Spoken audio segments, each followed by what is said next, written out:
All right, welcome back to the channel. It's your boy Fanon, and in this video, we're going to talk about Jermell Charlo, who snaps back at Terence Crawford after Terence Crawford says some pretty wild things on an interview with Brian Custer. Let's talk about that in this video.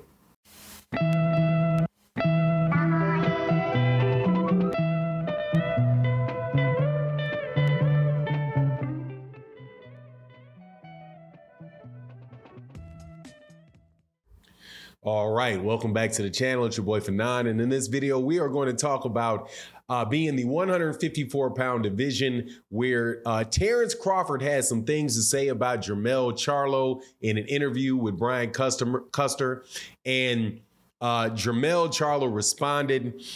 Pretty funny stuff, but at the same time, man, pretty interesting way that people see the world.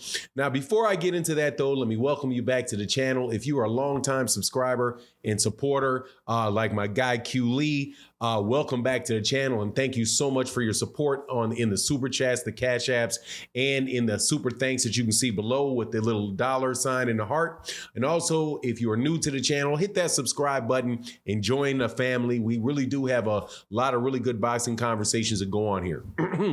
So let's get into this. You have Jermell Charlo, who is the current undisputed champion at 154 pounds, who is preparing in late Jan to fight his mandatory challenger, Tim Tszyu. I do believe January 28th is the day that they gave for that fight.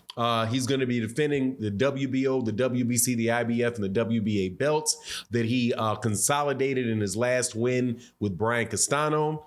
And he was commented upon by a former undisputed champion, Terence Bud Crawford, who will be fighting this next month on December 10th against David Avenation, which is a little bit of an upsetting or disappointing fight to a lot of boxing fans because they were looking forward to Terence Crawford fighting Errol for Undisputed.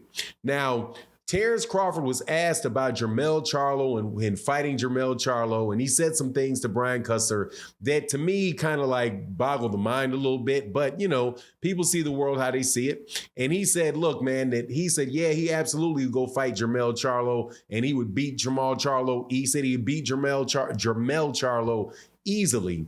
And that, you know, that Jermell Charlo was not on his level and is not on Errol Spence Jr.'s level, and said that, you know, yeah, he's undisputed, but what he has to understand is he has to understand that he's not on our level, you know, this, that, and the other thing, right?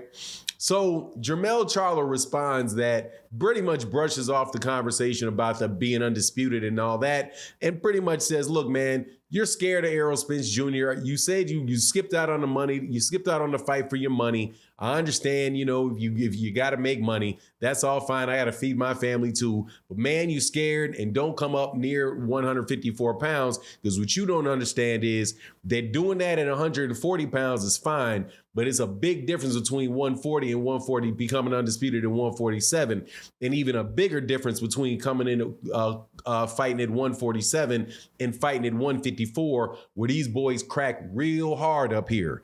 Now, this is the funny thing to me is, first, look at that from two ways. Number one, Jermell Charlo is absolutely right.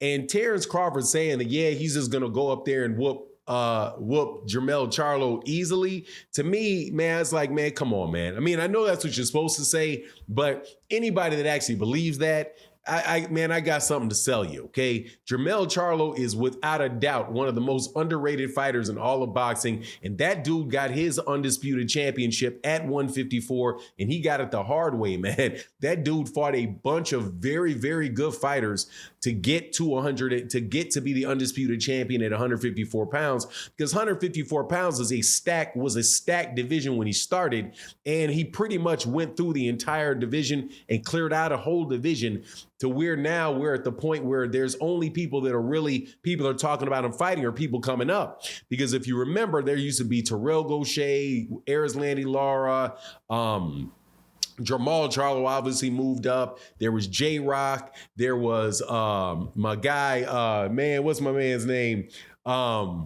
Jared Hurd, right? There is, and then Jermell Charlo, Tony Harrison. There's Erickson Lubin, Julian J-Rock Williams. There is a bunch of dudes at that weight class when he started that were all right, considered to be evenly on par. And that man went through that whole division and proved that he was the best in that division, right?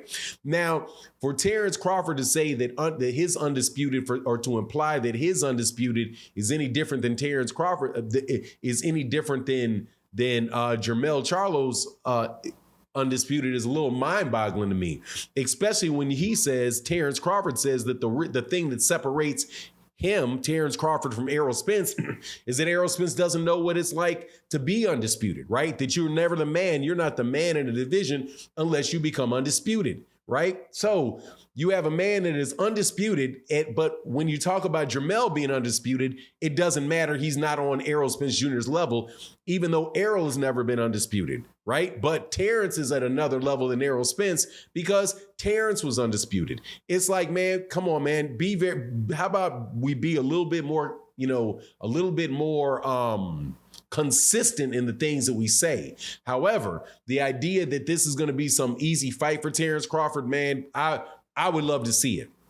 Unfortunately, though, we know we're never going to see it because in the same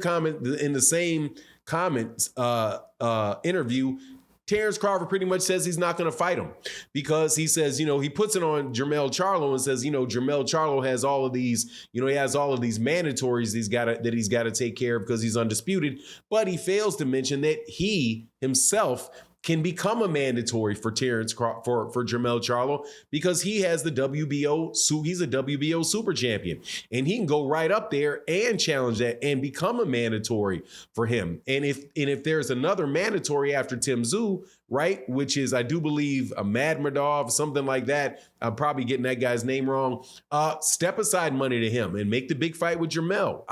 If we're not going to see the Terence Crawford Errol Spence Jr. fight, then he's got to take the Terence Crawford Jermell Charlo fight because, the money should not be as big an issue because I don't think he's the A side over Jermell. But also something else came out that was really interesting in that interview. Terence Crawford said that he is getting $10 million for David Avenation. And people are taking that to be true, and no reason to doubt him. He said it's true unless it comes out in the when they release the purses and all of that stuff after the fight or like slightly before the fight, when people usually get the purses, so be it. No need not to believe him. However, when Jermell Charlo says that he earned $10 million to fight somebody, nobody believes him. So I just wonder why that is, man. Like, why can we take Terence Crawford at face value, but not take Jermell Charlo at face value? And if Terence Crawford is an undisputed champion, that puts him in the top echelon of the pound for pound. Same thing with Devin Haney, becomes undisputed. He's up there in the pound for pound. You have Josh Taylor, who becomes undisputed. He's up there in the pound for pound. But for some reason, Jermell Charlo wins it and he moves nowhere. Pretty interesting, man. But to move on up there and fight him, hey, man, let's see it if we can't see the Errol Spence Jr. fight. But anyway, that's my take on the matter. You let me know what you think in the comment section. And with that, I'm out. Peace.